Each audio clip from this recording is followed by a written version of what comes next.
नमस्कार बंधुरा केमन आছেন আপনারা সবাই आशा করছি সবাই অনেক ভালো আছেন। আজকে আমি ভীষণ সহজ একটা মিষ্টির রেসিপি শেয়ার করব। এই মিষ্টিটা আপনারা যখন তখন বানিয়ে খেতে পারবেন মন চাইলেই। না লাগবে দুধ, না লাগবে ছানা, কোনো কিছুই কিন্তু লাগবে না।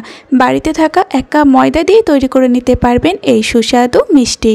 মিষ্টিটা ভেতর থেকে একদম সফট আর রসালো তৈরি হয় আর বাইরেটা কিন্তু মুচমুচে, দারুণ খেতে লাগে। তো বন্ধুরা রেসিপিটা অবশ্যই সম্পূর্ণ দেখুন আর রেসিপিটা যদি ভালো লেগে থাকে চ্যানেলটিকে সাবস্ক্রাইব করার জন্য অনুরোধ রইল। আসুন দেখে নিন আজকের রেসিপি। তো আজকে মিষ্টিটা তৈরি হবে ময়দা দিয়ে। একটা চায়ের কাপে করে মেপে 1 কাপ পরিমাণে ময়দা নিয়ে নিলাম আর অবশ্যই চেষ্টা করবেন ময়দাটা নেয়ার।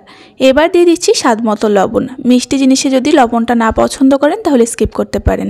এবার দিচ্ছি বেকিং পাউডার। বেকিং পাউডারই কিন্তু দিতে হবে, বেকিং সোডা কিন্তু নয়। একটা চামচের 4 ভাগের 1 ভাগ দিলাম। 1 কাপ ময়দার জন্য এই বেকিং পাউডারের পরিমাণটা একদম পারফেক্ট, এর বেশি কিন্তু দেবেন না। খুব ভালোভাবে একটু মিক্স করে এখন দিয়ে দিচ্ছি রিফাইন্ড অয়েল। তো এখানে আমি রিফাইন্ড অয়েল দেব 5 চামচ। রিফাইন্ড অয়েলের জায়গায় আপনারা কিন্তু ঘিটা দিতে পারেন, তাতে আরও ফ্লেভারটা বেশি ভালো লাগবে মিষ্টির মধ্যে। আর 1 কাপ ময়দার জন্য 5 চামচ তেল বা ঘি দিতে পারেন।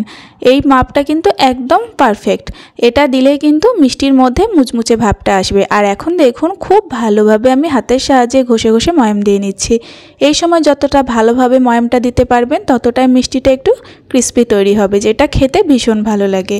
তো বেশ কিছুক্ষণ ময়াম দেওয়ার পরে এরকম মুঠো করে দেখতে হবে, একটা পাক তৈরি হবে, তখনই বুঝবেন ময়ামটা একদম ঠিকঠাক হয়েছে। এবার এখানে নর্মালি জল দিয়ে এই ময়দাটাকে মেখে নেব। তো এখানে ময়দাটা মাখার কোনোই ব্যাপার নেই। নর্মালি যেভাবে রুটি বা লুচির জন্য আমরা ময়দা মেখে থাকি সেইভাবে কিন্তু এখানে একটু সফট করে মেখে নেবেন আর একটু স্মুথ করে মেখে নেবেন। একদম কিন্তু একই পদ্ধতিতেই মেখে নিতে পারেন। তো অল্প অল্প জল দিচ্ছি আর ময়দাটাকে মেখে নিচ্ছি। তো দেখুন এখন কিন্তু ময়দাটা মাখা হয়ে গিয়েছে আর বেশ একটু সফট করেই মেখে নিয়েছি আর একদম স্মুথ করে মেখেছি। তো এবার এই ময়দা ডোটাকে আমি মোটামুটি 5 মিনিট রেস্টে রেখে দেবো, তাতে এই ডোটা অনেকটাই সফট হয়ে যাবে। তো চলুন 5 মিনিট মতো রেখে দিলাম।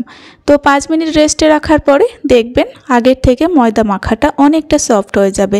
এটাকে আর মাখার প্রয়োজন নেই, সরাসরি বেলন চাটুর মধ্যে নিয়ে নিতে পারেন, তবে আমি এখানে কিচেন স্ল্যাবের মধ্যে বেলে নেব।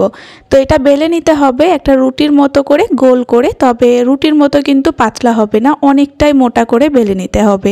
বেলতে একদমই সময় লাগবে না, 2-3 বার বেললেই দেখবেন এই শেপটা চলে আসবে। দেখুন এরকম মোটা করে আর গোল করে বেলে নিয়েছি।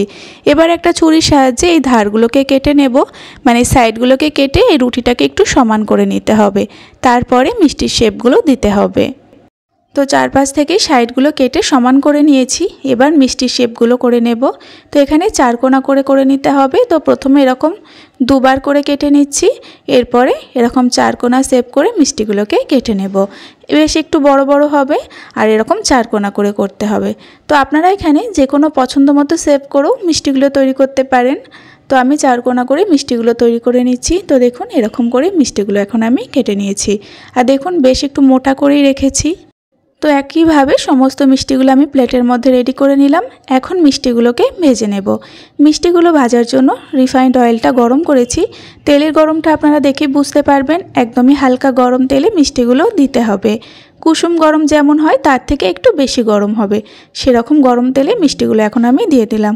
মিষ্টিগুলো দেওয়ার পরে কিন্তু প্রথমে একদমই নাড়াচাড়া যাবে না, বেশ কিছুক্ষণ এভাবে ছেড়ে দিতে হবে আর কড়াইটা ধরে একটু এইভাবে নাড়িয়ে দিতে হবে। আর প্রথমে কিন্তু গ্যাসের ফ্লেমটা একদমই লোতেই রাখতে হবে যতক্ষণ না পর্যন্ত মিষ্টিটা ভালোভাবে শক্ত হচ্ছে। বেশ কিছুক্ষণ এভাবেই নেড়েচেড়ে ভেজে নিতে হবে, উল্টে পাল্টে দিতে হবে বারবার।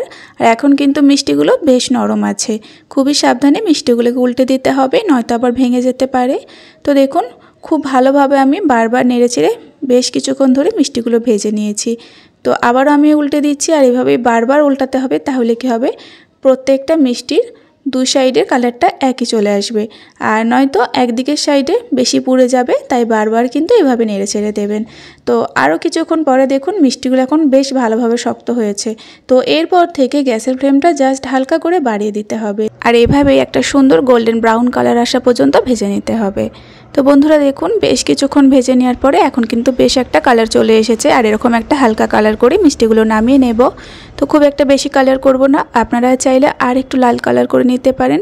তবে ঠান্ডা হওয়ার পরে এই মিষ্টির কালারটা আরও একটু চেঞ্জ হবে। তো এরকম কালারে মিষ্টিগুলো দেখতে বেশি ভালো লাগে।